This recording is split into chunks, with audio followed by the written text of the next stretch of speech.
नमस्कार प्रिय विद्यार्थियों।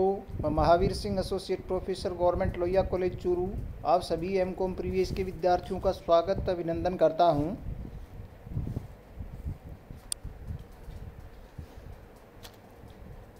हमने कैपिटल बजटिंग के बारे में पिछले व्याख्यानों में कैपिटल बजटिंग से संबंधित कुछ आधार बातों का अध्ययन किया था। कैपिटल बजटिंग बनाने के लिए जो महत्वपूर्ण तत्व, जो एलिमेंट्स होते हैं, जो फैक्टर्स होते हैं, उनका अपन ने अध्ययन किया था। और उसमें एक बहुत इंपॉर्टेंट बात अपने सामने ये आई थी कि हमें इस बात का ये पता होना चाहिए कि किसी भी परियोजना को शुरू करने के लिए इनिशियल इन्वेस्टमेंट की कितनी आवश्यकता पड़ेगी या इनिशियल कैश आउटफ्लोज कितने होंगे, हर साल उससे कितने एनुअल कैश इनफ्लोज गेन करेंगे, और उस परियोजना की लाइफ के एंड में उसके जो टर्मिनल कैश इनफ्लोज हैं वो यानी डिस्पोजेबल वैल्यू और रिलीज ऑफ वर्किंग कैपिटल के रूप में क्या आएगा। इन तीन स्टेजेस पर अपने कैश इनफ्लोज और आउटफ्लोज का पता जब हम लग जाता है, हम कैलकुलेशन कर लेते हैं, उसके बाद में कैपिटल बजटिंग की टेक्निक्स का अध्ययन हम आज करेंगे, जिसमें उन सब चीज़ों को, इन्फॉर्मेशन को जो अपन ने अब तक अध्ययन किया है, उनको यूज करते हुए हम विभिन्न प्रकार की टेक्निक्स से ये सिलेक्शन करेंगे, ये डिसीजन करेंगे कि कौन सी प्रोजेक्ट को लिया जाना चाहिए और नहीं लिया जाना चाहिए। अलग अलग बेसिस पर अलग अलग विधियों की अपनी खासियत के अनुसार उनका यूज किया जाता है। सबसे पहली जो अपनी विधि है उसका नाम है पेबैक पीरियड मेथड। इसको पेबैक मेथड कहते हैं, यानी पुनर्भुगतान विधि। पेबैक का मतलब यहाँ पर सीधा सीधा ये होता है कि किसी भी परियोजना में लगे हुए धन को कितनी सालों में वापस गेन कर लिया जाएगा।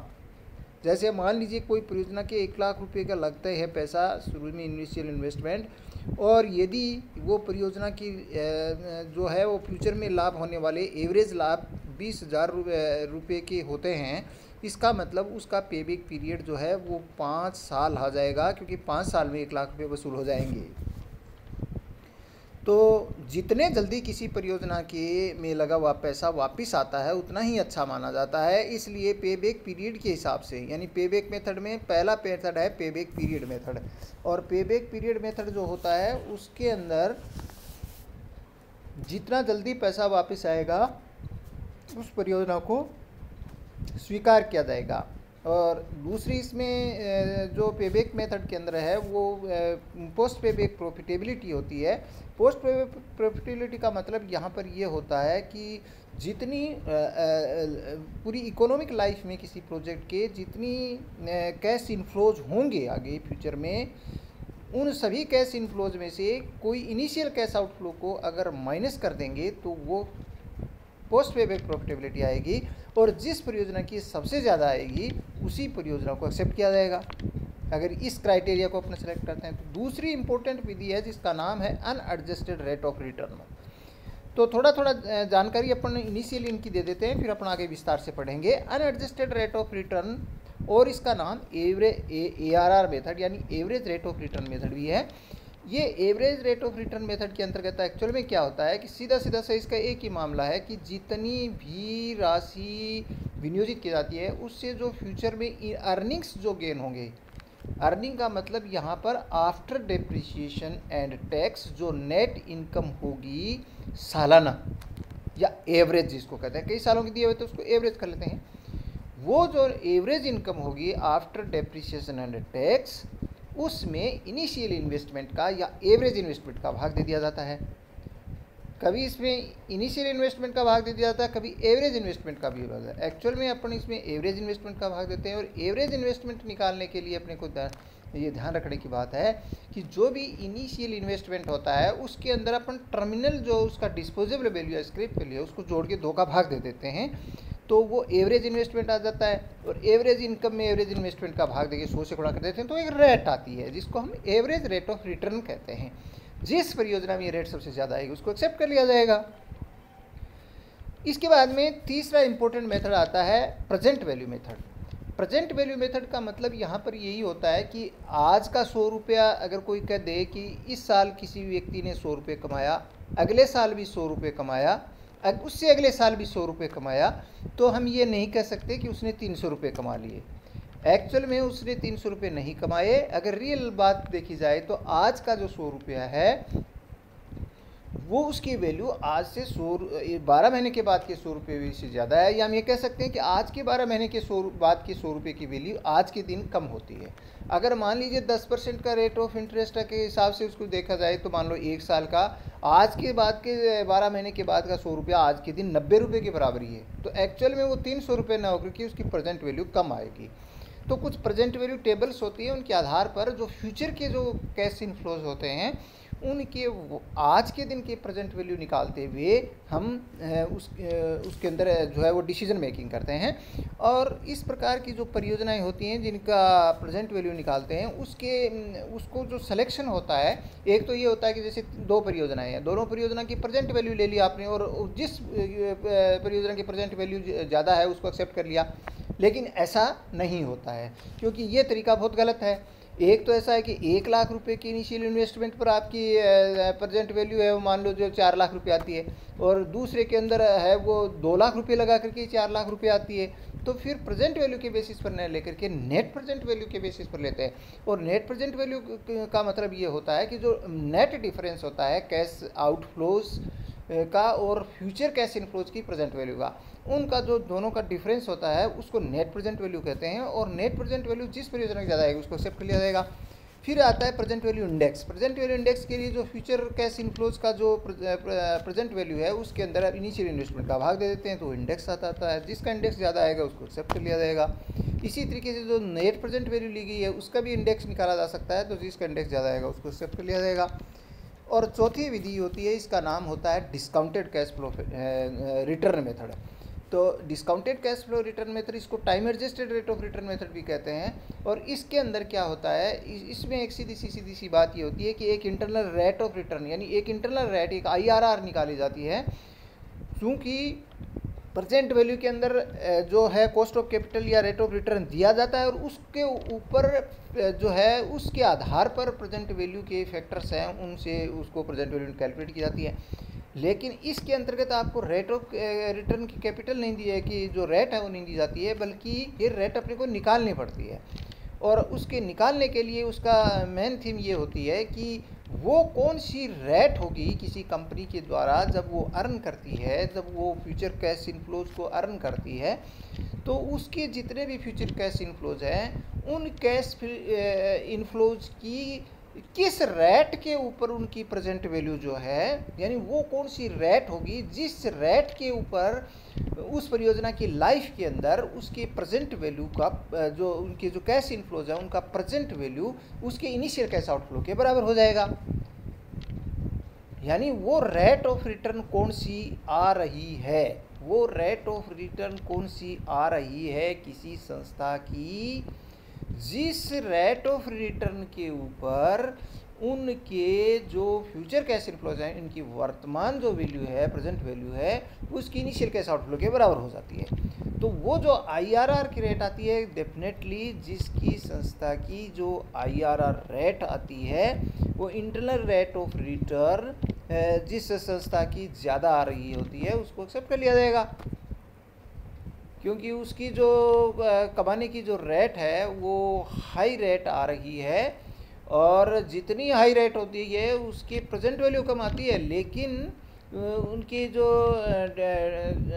जितनी जो हायर फैक्टर के ऊपर उसको फैक्टराइज किया जाएगा प्रेजेंट जो उसके कैश इनफ्लोज हैं फ्यूचर के, तो उनके ऊपर उससे ये पता लग जाता है कि भाई वास्तव में वो एक संस्था है, वो उसके इंटरनल रेट ऑफ रिटर्न जो है वो कितनी ज़्यादा हाई आ रही है, उस बेसिस पर उसका सिलेक्शन कर लिया जाता है। और जहाँ पर वो चीज़ एग्जैक्ट बराबर होती है जिस रेट के ऊपर, उस रेट के को ही एक्सेप्ट किया जाता है वो। तो इसलिए ये एक तरीका होता है जिसके अंदर अपन प्रेजेंट वैल्यू फैक्टराइज करते हैं, तो उसको भी अपना के अध्ययन करेंगे। आगे देखिए, इसके अंदर एक और बात जो इम्पोर्टेंट है वो ये होती है कि हम पहले जब विधि लेते हैं जिसको अपन पेबैक मेथड कहते हैं, तो इस पेबैक मेथड में जैसे भी मैंने आपको उदाहरण दिया कि 5 लाख रुपए उसके फ्यूचर कैश इनफ्लोज हैं और उनमें उसकी इनिशियल आउटफ्लो 1 लाख है, तो 5 साल उसकी पेबैक पीरियड मेथड आता है। तो इसका जो तरीका है वो पेबैक पीरियड निकालने का, वो क्या होता है, वो होता है एवरेज, उसके जो जितने भी उसका जो इनिशियल इन्वेस्टमेंट होता है वो उसके इनिशियल इन्वेस्टमेंट में एनुअल कैश इनफ्लो का भाग दे दिया जाता है। तो वो जैसे मान लो हर साल 1-1 लाख है, 5 लाख रुपए का इन्वेस्टमेंट लगा तो 5 साल में उसको रिटर्न वापस आ जाएगा। तो इस तरीके से वो जो इनिशियल इन्वेस्टमेंट जितना होता है किसी परियोजना के लगे, सालाना जितना रुपए कमाता है उसका उसको भाग दे दिया जाता है, तो कितनी साल में वो वापस आ जाता है। तो पे बैक पीरियड होता है। तो इसका फॉर्मूला अपने I/C ध्यान रखना है, initial investment upon average net cash inflow. और एवरेज नेट कैश इनफ्लो अपन कैलकुलेट कर चुके हैं, पीछे की वीडियोज़ में आपको बताया जा चुका था। दूसरा इसका पे बैक प्रॉफिटेबिलिटी है। पे बैक प्रॉफिटेबिलिटी निकालने का सीधा सा तरीका एक ही होता है कि जितनी भी उसके फ्यूचर कैश इनफ्लोज होते हैं और सभी कैश इनफ्लोज को जोड़ लिया जाता है तो टोटल कैश इनफ्लोज आ जाते हैं, और उसमें से इनिशियल कैश आउटफ्लो को घटा दिया जाता है। और जब फ्यूचर कैश इनफ्लोज लेते हैं तो उसके अंदर फ्यूचर के अंदर उनकी स्क्रैप वैल्यू और रिलीज ऑफ वर्किंग कैपिटल, ये सब चीज़ें अपने को उसमें ध्यान रखना है। और फ्यूचर में जो भी जितना भी स्क्रैप वैल्यू होगी या टैक्स में सेविंग होगी, जो भी होगा, तो जो जितने भी फ्यूचर के कैश इनफ्लोज होंगे उनको सबको जोड़ लिया जाएगा और उसमें से इनिशियल को घटा दिया जाएगा। तो इस तरीके से जो है वो पोस्ट पे प्रॉफिटेबिलिटी आ जाएगी। या इसका दूसरा तरीका अगर टाइम के हिसाब से निकाला जाता है तो उसका जो पेबैक पीरियड है उस पेबैक पीरियड को माइनस कर देते हैं उसकी इकोनॉमिक लाइफ में से, और बाकी जो रिमेनिंग लाइफ बचती है उस लाइफ का को अपन सालाना से मल्टीप्लाई कर देते हैं, तो उसकी बेस पे प्रॉफिटेबिलिटी है। यानी उसके जो ईयरली कैश इनफ्लोज होते हैं उनसे उसको एवरेज से उसको मल्टीप्लाई कर देते हैं, तो वो जो है वो उसकी आ जाती है। तो यानी उसकी जो टोटल लाइफ है उसको पेबैक पीरियड से उसको माइनस कर देते हैं। तो उसके बाद में उसको मल्टीप्लाई करेंगे और फिर उसके अंदर जो है एवरेज में के बाद में उसके अंदर जो है वो वर्किंग कैपिटल की रिलीज और स्क्रैप वैल्यू को और जोड़ देंगे, तो इस तरीके से भी वो आ जाता है। तो ये भी एक तरीका होता है, लेकिन इसकी बजाय ज़्यादा बेटर ये होता है कि एकदम सटीक जो है वो आपका सीधा जितना कैश इनफ्लोज होता है उसमें से आउटफ्लो को माइनस कर दो, तो वो बाकी पोस्ट प्रॉफिटेबिलिटी आ जाएगी। ये आपके सामने एक एग्जांपल दिया हुआ है, XYZ 3 है, उसकी लाइफ दे दी गई है और ये सब चीज़ें दे दी गई हैं। हम जानते हैं कि आपको चाहिए इनिशियल इन्वेस्टमेंट चाहिए और दूसरी आपको फिगर चाहिए नेट एनुअल कैश इनफ्लो चाहिए। तो एनुअल नेट कैश इनफ्लोज यानी C कैलकुलेट करने के लिए अपन सबसे एनुअल प्रॉफिट ले लेते हैं आफ्टर टैक्स, उसमें डेप्रिसिएशन ऐड कर देते हैं तो वो कैश इनफ्लोज बन जाएंगे, और उस कैश इनफ्लोज बन करके उसके अंदर आप इनिशियल इन्वेस्टमेंट का भाग दे देंगे, इनिशियल इन्वेस्टमेंट में कैश एवरेज कैश इनफ्लो का भाग दे देंगे। तो ये जैसे 5.3 आया, 6.4 आया और 7.0 आया। जिसमें सबसे जल्दी पैसा वापस आएगा उसको पेबैक पीरियड सबसे कम है और इसलिए परियोजना एक्स को एक्सेप्ट कर लिया जाएगा। और इसी तरीके से ये एक दूसरा अपन एक और लेते हैं, ये पोस्ट पेबैक प्रॉफिटेबिलिटी का एग्जांपल लेते हैं। तो पोस्ट पेबैक प्रॉफिटेबिलिटी अगर इसी एग्जांपल के अंतर्गत अगर अपन पोस्ट पेबैक प्रॉफिटेबिलिटी का अध्ययन करें तो इसके अंदर भी यही बात है कि 1,90,000 रुपये की कैश इनफ्लोज और ये हैं total cash inflows in life हैं, और इसमें एस्टिमेटेड स्क्रैप को जोड़ दिया और इनिशियल इन्वेस्टमेंट को लेस कर दिया, एस्टिमेटेड स्क्रैप को जोड़ दिया और रिलीज ऑफ वर्किंग कैपिटल इसमें है नहीं इसलिए नहीं जुड़ी, तो और बाकी इनिशियल इन्वेस्टमेंट को लेस कर दिया। तो इससे क्या हुआ, इससे इसकी पोस्ट पेबैक प्रॉफिटेबिलिटी है वो कैलकुलेट होकर के आ जाती है। पोस्ट पेबैक प्रॉफिटेबिलिटी के अंदर अपन देखते हैं तो 1,54,000 रुपये जेड की प्रोजेक्ट में आता है तो जेड परियोजना का चयन किया जाएगा। तो अब ये कहता है निम्न की सूचनाओं से पेबैक पीरियड के आधार पर परियोजना का चयन कीजिए।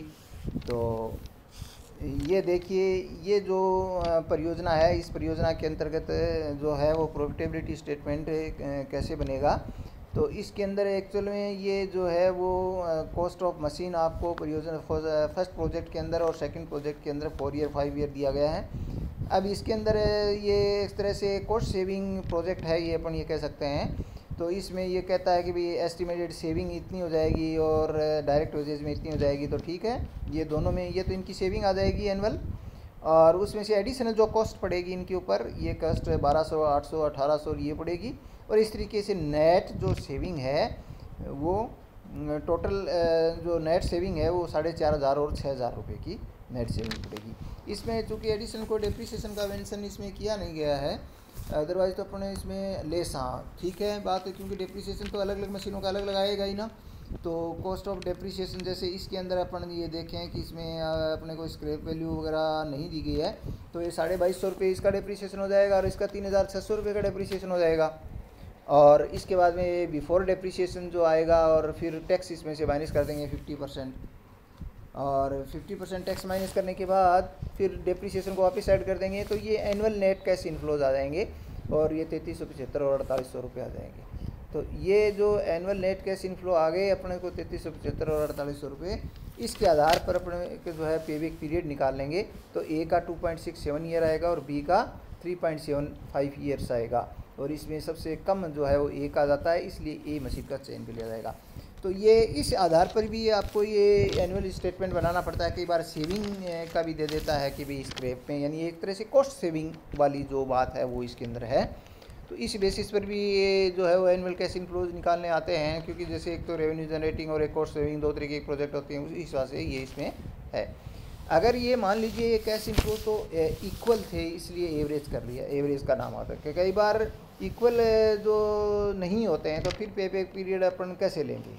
अगर मान लीजिए समान नहीं है कैश इनफ्लोज, हर साल के अलग अलग हैं, तो असमान रोकड़ अंतर्प्रवाह जिनको कहते हैं, ऐसी स्थिति के अंदर अपन को कैलकुलेट करना हो, अगर पेबैक पीरियड निकालना हो तो कैसे निकालेंगे। तो इसका पेबैक पीरियड निकालने का एक तरीका ये है कि हम क्यूमुलेटिव कैश इनफ्लोज कैलकुलेट कर लेते हैं, हर साल के क्यूमुलेटिव कैश इनफ्लोज कैलकुलेट कर लेते हैं, और फिर जहाँ पर जिस क्यूमुलेटिव फिगर के अंदर वो इनिशियल इन्वेस्टमेंट स्टैंड करता है, उससे जस्ट पहले वाले तो कंप्लीट ईयर्स हो जाएंगे, और जिस वर्ष में अपना जिस क्यूमुलेटिव जो टोटल के अंदर जो इनिशियल इन्वेस्टमेंट स्टैंड करता है, वो इनिशियल इन्वेस्टमेंट का जितना कवरेज कंप्लीट ईयर्स में हो जाता है, वो कम करने के बाद में बाकी यानी जस्ट पहले वाले वर्ष तक का जो क्यूमुलेटिव फिगर है वो माइनस करने के बाद वो बचेगा इनिशियल इन्वेस्टमेंट का पार्ट, जो कि उस क्यूमुलेटिव वाले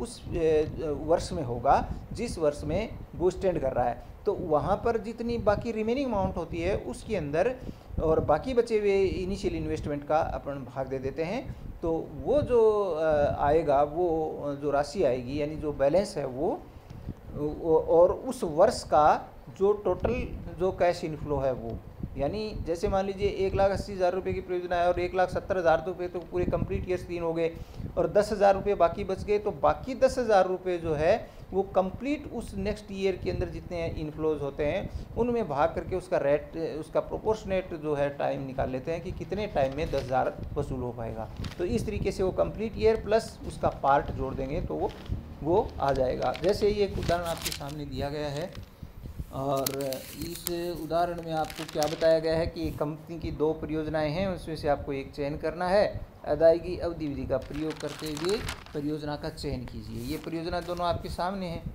हमने दोनों के ही क्यूमुलेटिव कैश इनफ्लो कैलकुलेट कर लिए, दोनों ही परियोजनाओं के। अब पहली वाली जो परियोजना है उसके जैसे आपके 30,000 रुपये है, तो 30,000 रुपये उसकी इनिशियल इन्वेस्टमेंट है। अब 30,000 इन्वेस्टमेंट तीसरे साल में पड़ता है, 32,000 के अंदर इन्वॉल्व है, तो उसमें कंप्लीट ईयर्स 18,000 रुपये तक का तो कंप्लीट 2 साल में हो गया। अब बाकी जो बच गया 14,000 रुपये, वो 32,000 में, इसमें 14,000 में से जो है वो बाकी 14,000 रुपये का है वो नेक्स्ट वाले के अंदर बचेगा। तो पूरे के पूरे 18,000 रुपये तो इसके अंदर कंप्लीट ईयर आ ही गए, और बाकी जो 14,000 रुपये है उसमें 12,000 का कितना पार्ट आता है वो अपन इसमें और ले लेंगे।